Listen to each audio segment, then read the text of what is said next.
Hey world, and welcome to the official Marvel movie ranking list.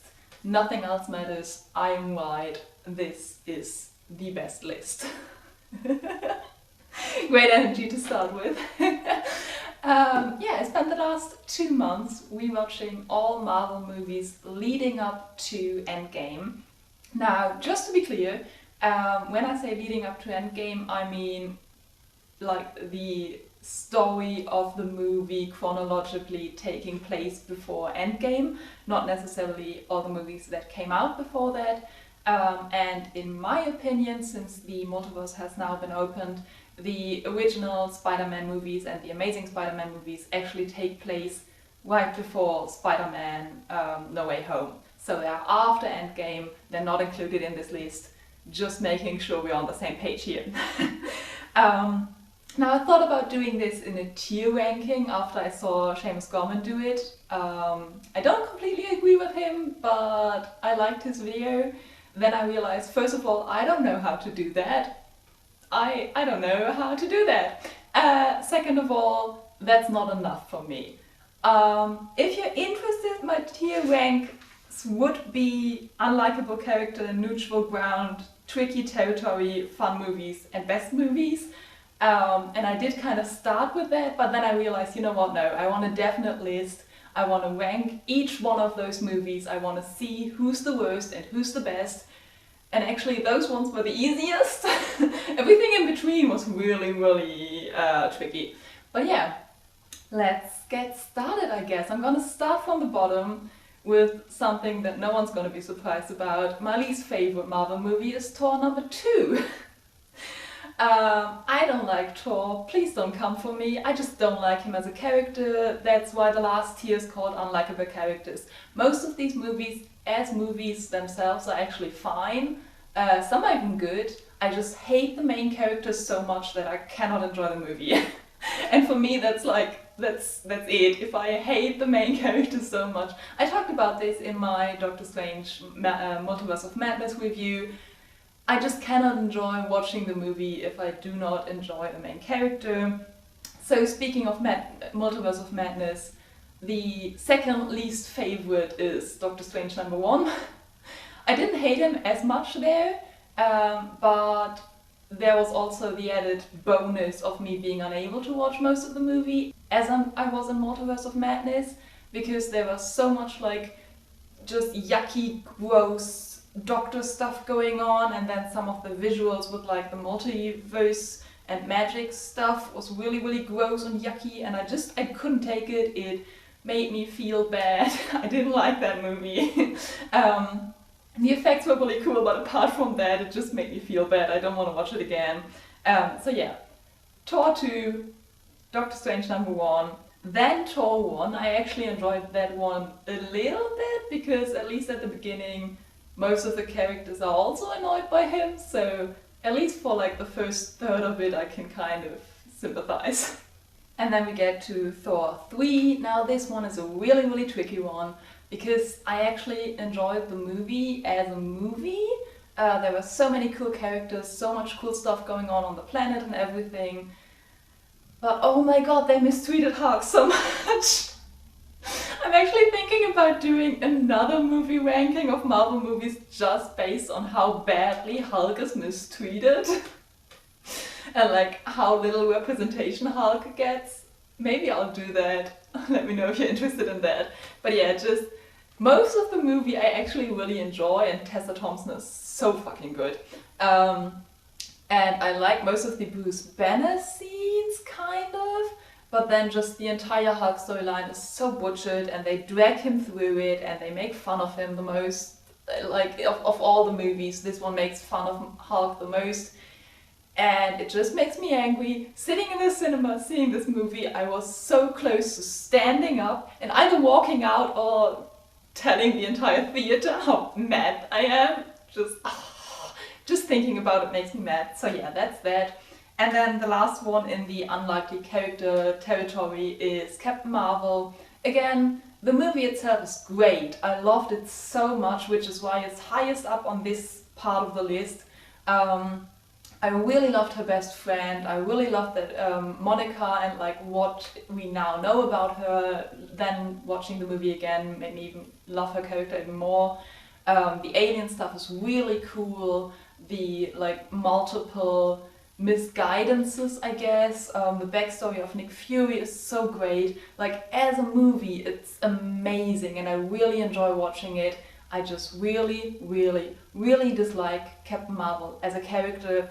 And before you start with it, this is not me disliking Brie Larson. I think she does a really good job of playing a really arrogant character. Same with Doctor Strange and with Thor, by the way. I think the actors do a really good job of playing a character I hate. So yeah, that's that. So now we get into the neutral ground, and kind of the first two, or the worst two, I guess, because we're going from the bottom up, are Iron Man 1 and 2. They're kind of on the same layer for me. I don't really prefer one or the other. They're like interesting films. I enjoy watching them. There's a lot of cool stuff going on. I really enjoy his character development.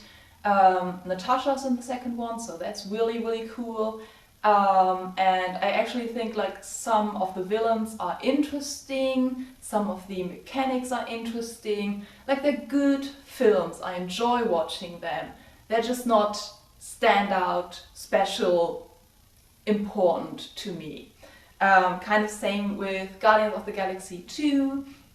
It was a bit of a letdown after the first Guardians of the Galaxy. I really don't care about the ego storyline. I think it's really disappointing, to be honest. There's nothing happening there. But I do really enjoy the side characters. I think the team-ups are really interesting with Drax and Mantis, and with Gamora and Nebula. I think those pair-ups are really, really cool and interesting and fun. And also kind of like Nebula and Rocket a little bit, and Rocket and... oh shit, I forgot his name. You know who I mean. Like the pair-ups are really interesting, the side characters are interesting, but if the side story of a movie is more interesting than the main plot, then kind of tells you something about it. And then the last one in the category of neutral ground is Ant-Man 2. Again, a little bit of a letdown, mostly with the storyline of Ghost. I thought she was so cool as a character, she's so interesting, and the whole thing of the like tiny dimension, I forget what it's called, but like just there's so much potential there. It's so many storylines that could have been opened, and it just kind of felt like they didn't really do much with it. Ghost hasn't appeared anywhere since. I hope she comes back. I hope she like appears again and they do something with her character, because she was really, really cool. But yeah, it's just, again, it's a fun film. I really enjoy watching it, mostly just because, you know, it's a fun film. The characters are really cool. I enjoy spending time with them. Paul Rudd is just amazing as Ant-Man. He's just a really fun character, and he really like makes you laugh and makes you enjoy the movie. But again, it's good. I enjoy watching it, but it's nothing special. And with that, we get into the tricky territory. This was the part where I had the most trouble, and where I thought, you know what, I'm just gonna do the tier ranking and put all of these in the same category. But no, I sat down, I went through my way too detailed notes. Way too detailed. Oh, I made so many notes. But yeah, I went through them, I sat down, I thought about it, I felt what I felt in my heart, and I came up with a ranking for these movies in the tricky territory that's probably gonna change a billion times within the next 50 years. Every time I see one of these films, I think it's the best one I've seen, but then I see the other one and I also think it's the best one. So you kind of get the idea. I love all these movies. I think they're all great. I just can't decide. And they're not like the best ones. They're like all in the territory of I really, really like these movies and I think they're really important. So the final ranking I came up with now, as I said, this is gonna change. Probably whilst editing, I'm already gonna think it's wrong again, and then when I upload it, I'm gonna change my mind on these. But right now, the ranking is Captain America 1 at the bottom of this tier. It's a really cool film. I love Maggie and Howard in it. Like, we get so little of those two, and I really, really enjoy the dynamic. It's so interesting. It's a great build-up. We get Bucky. We get like all of Cap's backstory. It's a really, really good film, and it's so important for the MCU. So important, so good, but also it's a lot of war, so you know, not really the most fun one. Then we get Iron Man 3. Now, this one I kind of always forget, because they're just doing so much. And it's kind of almost like they're doing too much. And there's so much going on in this one movie. And honestly, I feel like even now, I don't remember all of it. But whilst watching it, I had so much fun. Watching Iron Man 3, like in these last 2 months of rewatching all the Marvel movies, watching Iron Man 3 again was probably the most excited I was during the movie. Because, as I said, there was just so much that I'd forgotten. We have Harley in this movie. I love Harley. He's so sweet. He has such an interesting dynamic with Iron Man. I wish they'd bring him back more, or like they'd had brought him back, sorry, during the other Iron Man films, or like the other Avenger films. This one was the last one, so yeah. You know what I mean. I wish they'd done more with his character and with his dynamic with Iron Man or with Tony. There's so much going on. There's so much of his like trauma and his character development in this one. I really, really enjoyed it, but I always forget about it, so something's off. Then we have Black Panther. Now this one's kind of tricky because Black Panther, again, is an unlikable character for me. I really do not like King T'Challa as a character. Again, I think the actor did an amazing job of playing this character, but he's just so arrogant, he's so self-indulgent and so, yeah, kind of stuck in his way. And we do see him at the end of it like kind of opening up, and I think the characters around him have a big part of that. So like, because of that, I kind of like his character towards the end of it. And I'm really sad we're not gonna see that development anymore, obviously. Like, that's really, really sad for multiple reasons. But yeah, I have a tough time with him as a character, but the rest of the movie is just so gorgeous. It's so beautiful to look at. The other characters are all amazing. Oh, Shuri is just top-notch, one of the best MCU characters ever.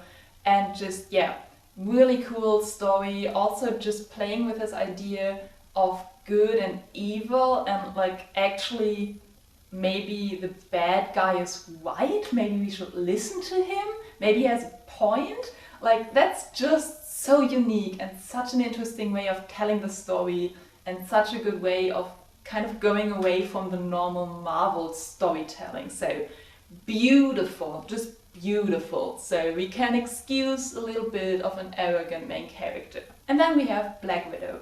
Now, I'm gonna be completely honest, mostly this film just means a lot to me. Just personally, nothing to do with whether or not it's good. I actually think they kind of lost some of the potential. I think there were some storylines they kind of started but didn't continue. I wasn't completely convinced, but this is a personal ranking and the movie just means a lot to me, and I really can't explain it any further than that. I love watching this movie. It just makes me happy. It just makes me happy. I still think they should have done the trilogy of Natasha's backstory and Clint's backstory, and then of Budapest, how they met. That trilogy would have been better, but this movie means so much to me and I just love it, and therefore I decided it's high up on the list.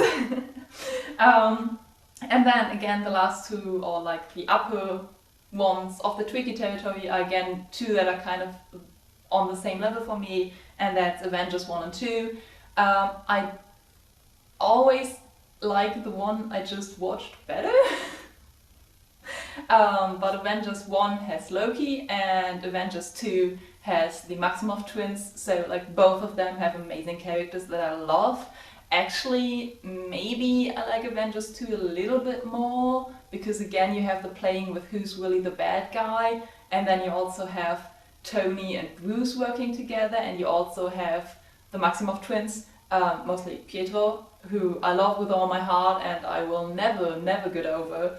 But as I said, Avengers 1 has Loki, and it's the first one where everyone interacts. That's so cool. Like, even now, after 10 years of watching these movies, every single time that Bruce Banner meets Captain America and Natasha is standing between them, my little geek heart has a heart attack. Just one of these scenes where every single time for the rest of my life I will do a little when I watch that scene. So, those are the top tier of the tricky territory, and if you're wondering, we are now at level, or at like rank list number 10. We have 9 more movies to go. So, that brings us swiftly on to the next category, the fun movies. The title says it all. These are just the ones that maybe they're not the best ones, maybe they're not the most important ones, but these are the Marvel movies I watch the most. They're the ones I enjoy the most, and the bottom one of that is Captain America 2. I know it's not necessarily a fun storyline, but just it has the best pairings. Hear me out. This movie has Captain America in combination with Natasha Romanoff, which is like dream team. Every single time those two share a scene, it's just good. It's just good. It's just wonderful. These two just have the best friendship. And then you have Natasha and Sam. And to be honest, I'm still a little bit bitter that those two didn't get a romance. Because are you kidding me? That flirting, that chemistry, those two would have made an amazing power couple. I believe it. And every single time I watch this movie, I think those two would have been the romance of the MCU. But okay, speaking of the romance of the MCU, obviously in this one you also have Cap and Bucky, and we're not going to talk about that, but I love this movie. Then we also have the first Spider-Man, which again, not the most fun storyline, but it's like a light-hearted tone. You have a different point of view. It's not all the like big shot superhero players. It's just this kid in the neighborhood doing his thing, kind of wanting more. It's a teenage movie. It's a fun teen movie. There's not that like much big fighting. There's some romance, there's some friendship, there's some family. It's a good story, and it shows you what's happening in like the real world of the MCU, and I really enjoy it. And like Tom Holland he's just adorable. He's just adorable. The next one in this category is the first Guardians of the Galaxy. I think we can all agree, like that's just a good movie. It's just a really good movie to watch. It's one of those that I like put on sometimes even in the background, because the movie is just, it's gorgeous, it's stunning, it's beautiful, and the music is... Actually, I like the movie and the second one better. Unpopular opinion, but still, movie, music, soundtrack in the first Guardians of the Galaxy makes you wanna dance.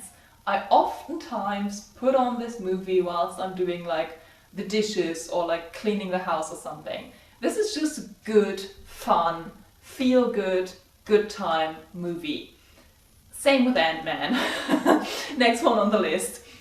Ant-Man, again, Paul Rudd just plays the character, and like there's no single better sidekick character in the entire MCU than Luis. Like he's perfect. I want him to tell every MCU movie. He livens up the party. He just brings this whole new angle, and you just want to listen to him, and this entire team is so fun, and his daughter is so adorable. And yeah, to be honest, I don't really care about the storyline of like the Ant-Man superhero thing. That's cool too. But just the character dynamics in Ant-Man are so brilliant. Like, it's just fun. It makes me feel wholesome. It's kind of like watching Friends. Ant-Man is like Friends, there you go. And finally, we're at the top tier of Marvel movies. These are the best Marvel movies. And again, I have two that kind of just go together. Obviously, Infinity War and Endgame. You cannot separate those two. Literally, I couldn't watch them separately. I watched all of these movies one each night. I had to wait for a weekend, for a Sunday, to watch Infinity War and Endgame right after each other. I didn't even have like a pause between them. I had a pause like before the final battle of Infinity War, and then I switched right to Endgame because I needed it. So these two, obviously, like this is what we've been waiting for. That cinema experience was like one of the biggest moments of my life. And I know this might be sad, but actually it makes me really happy. Like sitting in the cinema for Endgame with all those people around me and knowing that all of us have been waiting for this and having all the reactions. Like that's just shivers on my entire body. And it was so well done. The character dynamics that's been building up from the first Avengers, all those like friendships, all those connections, all those jokes, everything coming back. And there's so many moments like, yeah, that's the thing that they did in that movie, and just it's pure gold. However, those are not the best movies of the MCU. The best Marvel movie is Captain America Civil War. There you go. The best one. It has the best character dynamics, it has the best plot line, it has the best final battle that is in the middle of the movie, because the storyline isn't even about it. What? It has so many great grey areas, so much character development for all characters in this one single movie. This is an Avengers movie. Like every single character has character development here, and for most of them it's the most important character development point. And then it's also fun? Like what the fuck? Hands down, Captain America Civil War is the best Marvel movie. But if you've been counting, you will know that we've made our way up from number 24 to number 3. The best Marvel movie ever, Civil War, is number 3 on my list. And this is where this entire ranking system just falls flat. Because number 1 and 2 on my best Marvel movies of all time are the Hulk movies. We all knew this would happen. I mean, come on, I wrote this list in a Hulk notebook. What do you expect from me? So yeah, all of this is fake. Everything's a sham. Nothing's real, everything's personal. Hulk from 2004 and 2008, best Marvel movies in my opinion. They're not even good. Actually, the best one is Hulk 2004 because it's so atrociously bad that I just put it on when I have a really tough day and I need something to laugh at. Like the visuals are so gross. It makes me happy. Yeah. So, there you go. I hope you don't hate me too much. I really did mean everything on this list. I genuinely mean it. Like, I put so much thought into this, but I just couldn't put the Hulk movies anywhere lower than 1. I just couldn't. So yeah, there you go. If you want to see the entire list, I'll put it up here right now. It's on the screen. This is my list. I put a lot of thought into this, and this is the only truth. Nothing else is even remotely real. There you go. Obviously I'm kidding. Obviously I don't actually mean it, but also I kind of do. So Let me know your thoughts in the comments down below. I really love this topic. Like, genuinely, it's kind of sad how much I care about this, but please talk to me. Please let me know your thoughts. It's okay if you don't agree with my list. I know I'm still right. I hope you enjoyed this video. I hope you enjoyed this video. There are some other Marvel videos coming soon or already out. Either way, there's a playlist if you want to watch all my Marvel videos. I did make a video with my friend Mai, I think 2 years ago, ranking all the characters. So that's gonna be up here for you to watch. I mostly still agree with that list, but again, some things have changed, but I'm not gonna make a new list. So if you want to know my opinions on the Marvel characters, then go watch that video. Thank you for watching this one. I hope you liked it. I hope you share your thoughts with me and with each other. And I hope you always have a reason to smile. And I shall see you soon. Bye!